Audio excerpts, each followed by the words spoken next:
Bapak Ibu saudara sekalian, kita kembali ke dalam acara Devosi Harian.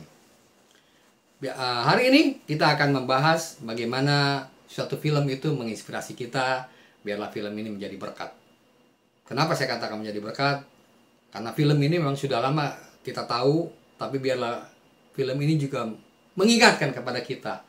Ada satu nilai-nilai yang kita harus perbuat dalam kehidupan kita.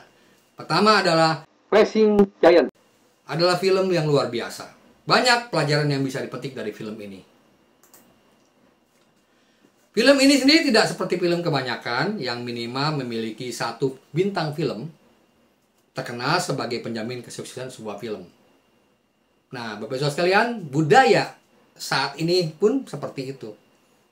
Kalau suatu film mau menjadi film yang box office atau film yang begitu luar biasa, harus dibintangi oleh orang-orang terkenal, minimal satu artisnya.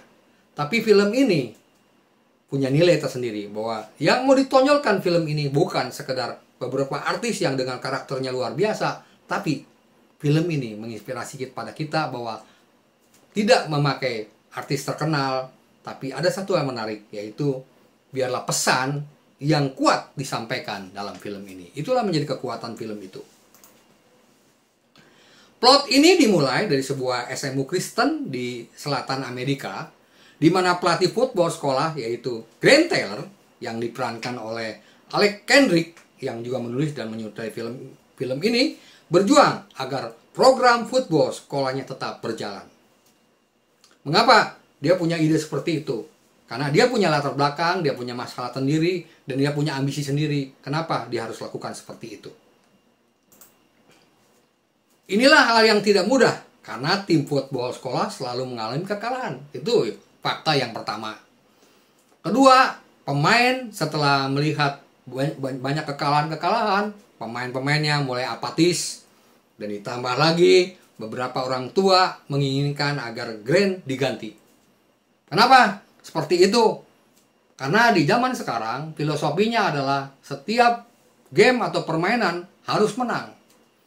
Saudara sekalian, kita melihat di pertandingan-pertandingan sepak bola profesional bahwa jika pertandingan itu sebagus apapun, kalau tidak menang, filosofi pokoknya menang, pasti pelatihnya tidak melatih lagi, dan kedua pasti pelatihnya dipecat. Dilihat beberapa hal.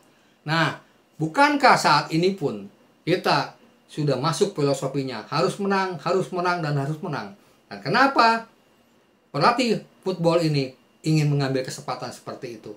Karena dia mencoba tantangan, bukan tantangan dari dalam hatinya, tapi tantangan itu karena desakan. Desakan apa, Bapak Saudara sekalian? Lihat, lalu cerita pun bergulir ke kehidupan pribadi Grant yang juga tak kalah malangnya. Nah, itu. Banyak hal sederhana seperti mobil yang tidak mau starter saat dibutuhkan, rumah yang bobrok, ia dan isinya belum kunjung punya anak, kekurangan uang, dan teman-temannya seperti itu. Kalau istilah bahasa kita adalah sudah jatuh tertimpa tangga.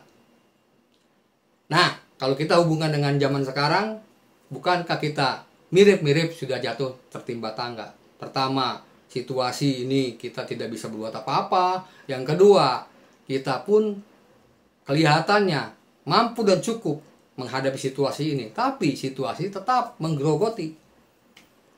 Nah, Bapak Saudara sekalian, yang menjadi pertanyaan film ini yang bikin menarik apa? Dua plot itu. Pertama, ambisi pelatih sepak bola itu, dan kedua, dengan situasi seperti itu membuat dia ingin memberikan yang terbaik. Tapi perhatikan baik-baik, saudara. Dari plot cerita itu kita bercerita bahwa dua kejadian, ambisi tetap atau kekuatan kita selalu ingin berbuat sesuatu yang terbaik dengan kondisi seperti itu. Bukankah kita pun ingin berbuat terbaik dari kondisi sekarang? Walaupun apa yang kita lakukan kita tidak bisa berbuat apa-apa juga. Nah, perhatikan baik-baik saudara sekalian. Ada nilai yang kita lihat dari film ini. Nilai apakah seperti itu saudara sekalian? Kita akan lihat. Hingga karena dia mentok, kita tidak bisa berbuat apa-apa, dia bingung. Ada tekanan dari kepala sekolahnya untuk dia tidak bisa menjadi pelatih lagi. Berarti dapurnya nggak ngebul lagi. Berarti cita-cita istrinya untuk punya anak. Berarti rumahnya pun bisa diperbaiki. Berarti sudah putus. Nah, pada saat keputusasaan itu, ketika banyak kejadian yang bisa lebih parah lagi, seorang asing datang ke kantor Grand dan membagi ayat Alkitab. Mengatakan bahwa Tuhan mengirim dia ke sana. Pesan yang disampaikan pendeta itu kepada pelatih sepak bola itu adalah bahwa semua itu Tuhan yang atur. Jika kita mengatur diri kita sendiri, toh dunia ini pun secara alamiah diatur oleh Tuhan, dan secara alamiah Tuhan yang memberikan porsi masing-masing. Sehingga dia menyadarkan dirinya bahwa selama ini hidupnya, kemampuannya hanya berpaling pada dirinya sendiri. Selama ini kemampuan berpikirnya adalah dia tidak pernah yang seperti dia tahu aja. Nah, hal ini yang menarik dari film ini adalah, Bapak Ibu sekalian, dia dibukakan atau dicelikan seperti Bartimeus. Ya, jika bertemu Yesus aja, dia percaya Yesus akan menyembuhkan. Nah, hari ini Bapak Ibu sekalian, apakah kita butuh film ini menjadi inspirasi kita? Itu kepentingan Bapak Ibu sekalian. Tapi yang penting, pesan ini jelas bahwa Ken Kendrick ini mengalami transformasi iman atau transformasi hidupnya untuk melihat Tuhan, untuk mencoba bahwa bagaimana Tuhan luar biasa. Tiba-tiba itu semua menjadi pertandingan yang baru. Grant selalu berdoa, mendapatkan inspirasi, dan mengubah segala pandangannya tentang melatih antusias menghadapi seluruh tim. Nah, itulah jikalau Roh Kudus masuk dalam kehidupan dirinya.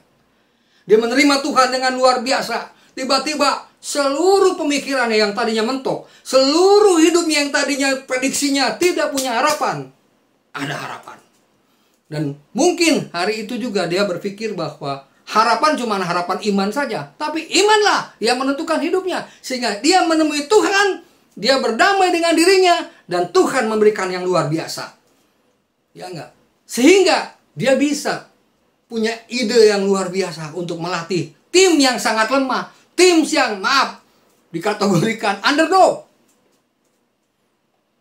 Nah, sehingga dia berhasil mereformasi timnya.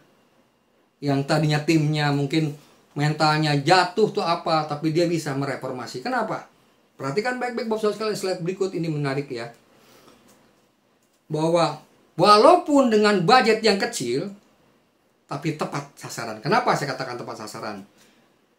Saya lihat di gambar ini mengatakan, Grant Taylor mengatakan, dan jika kita menang, kita memujinya, dan jika kita kalah, kita memujinya. Dengan cara apapun kita menghormati dengan tindakan dan sikap kita. Itulah pembaruan pemikiran. Itulah berkat dari Tuhan. Dia mentransformasikan imannya. Dia mentransformasikan hidupnya. Dia mentransformasikan cara berpikirnya dalam menghadapi situasi yang sulit, dalam menghadapi situasi yang secara filsafat itu dalam pertandingan harus menang, harus menang. Kalau kalah pasti dipecat, pasti macam-macam. Tapi hal itu, sekalian, kalau saudara lihat secara keseluruhan filmnya, menarik.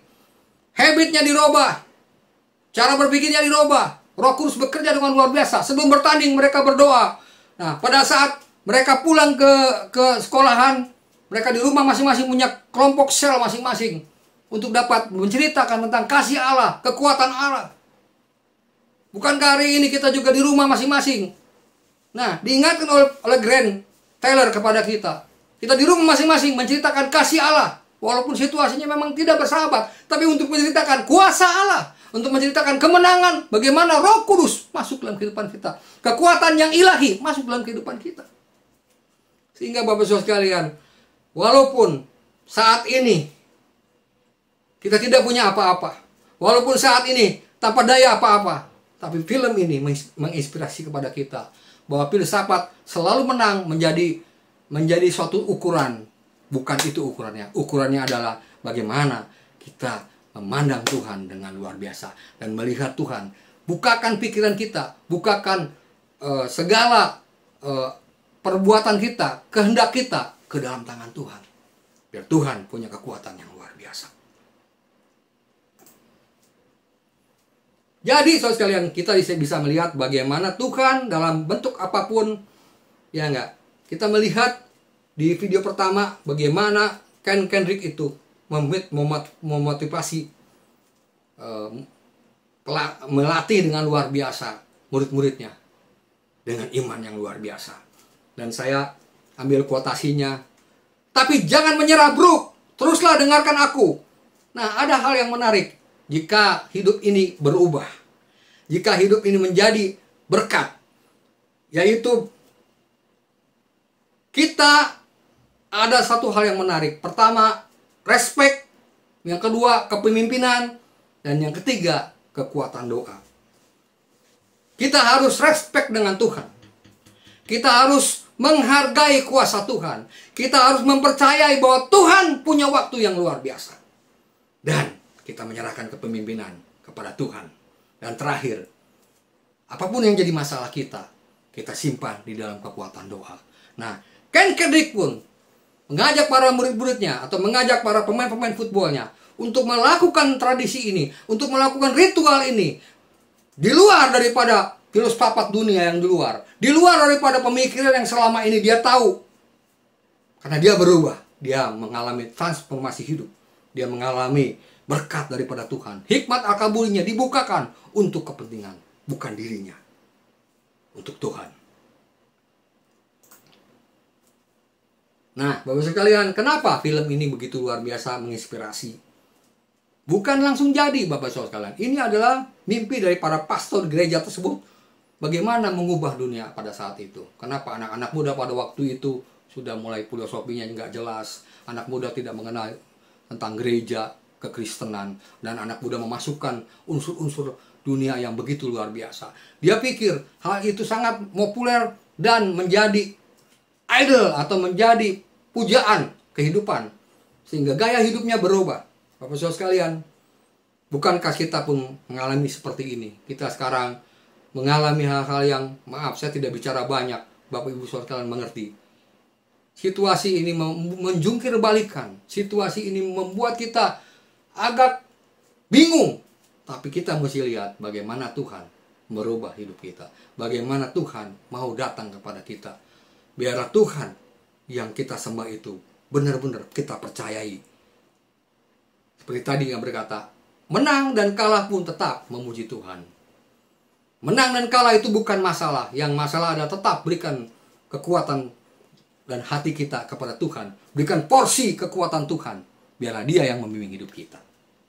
Sehingga mereka berdoa sungguh-sungguh untuk membuat suatu film dan memberikan donasinya kepada film itu untuk berkat banyak orang.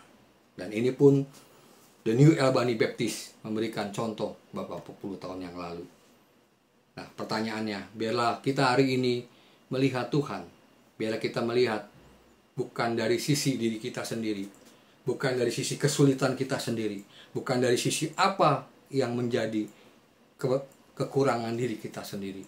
Biarlah doanya pun bukan bersifat antroposentris. Artinya doanya, saya ingin ditolong, saya ingin ditolong. Padahal sebetulnya semua pun ingin ditolong. Nah, pertanyaannya adalah bagaimana kita bisa menolong diri kita sendiri bersama-sama melakukan perkara yang besar. Ada lagu mengatakan, bersama Yesus lakukan perkara yang besar. Artinya kita membutuhkan dari hati ke hati semua bekerja sama untuk bersama Yesus melakukan perkara yang besar. Film ini juga mereka berdoa sungguh-sungguh, para hamba-hamba Tuhan berdoa sungguh-sungguh di suatu gereja namanya The New Albany Baptist. Mereka punya kerinduan untuk memberikan berkat buat banyak orang dengan budget yang terbatas.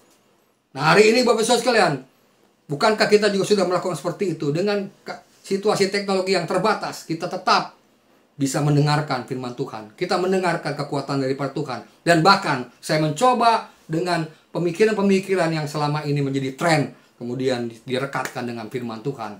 Apakah masih masuk dalam zamannya? Dan ini menjadi iman kita. Dan ini menjadi berkat untuk masa depan kita. Haleluya. Amin.